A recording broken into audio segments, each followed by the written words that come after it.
Welcome to media news. నేను ప్రసాద్. సంక్రాంతి పండుగ అంటే సినిమా ఇండస్ట్రీ వాళ్ళకు ఒక సెంటిమెంటల్ గా తీసుకుంటున్నారా అంటే నిజమే అని చెప్పాలి.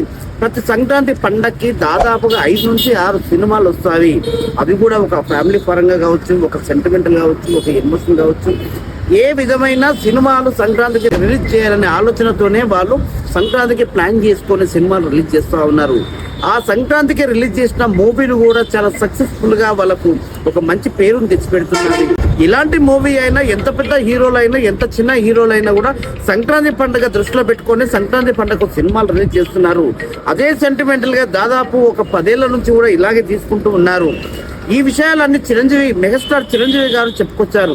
నిజంగా సంక్రాంతి పండుగ అంటే ఒక సినిమా ఇండస్ట్రీకి ఒక సక్సెస్ఫుల్ గా ఒక సెంటిమెంటల్ గా మేము తీసుకుంటున్నాం. అదే ఒక ఆలోచనతోనే మేము సినిమాలు కూడా రిలీజ్ చేస్తున్నాం. మేము రిలీజ్ చేసిన ఆ సినిమాలు కూడా సంక్రాంతి పండుగకు పెద్ద ఎత్తున కూడా ఇటు ఫ్యాన్స్ కావచ్చు, ఇటు ఫ్యామిలీ పరంగా కావచ్చు, అన్ని వర్గాల ప్రజలు కూడా సినిమాలని చాలా సంతోషంగా వాళ్ళు యాక్సెప్ట్ చేస్తున్నారు. అంటే అన్ని రంగాల వర్గాల ప్రజలు కూడా సినిమాలని ఎంతో ఆదరణతో ముందుకు తీసుకెళ్లే ప్రయత్నం చేస్తున్నారు. అంటే ఒక రకంగా సినిమాలు అంటే సంక్రాంతి పండుగకు సినిమా వాళ్ళకు చాలా దగ్గర సంబంధం ఉందని చెప్తున్నారు మెగాస్టార్ చిరంజీవి. చూస్తున్నానండి మీటింగ్ న్యూస్. నేను ప్రసాద్.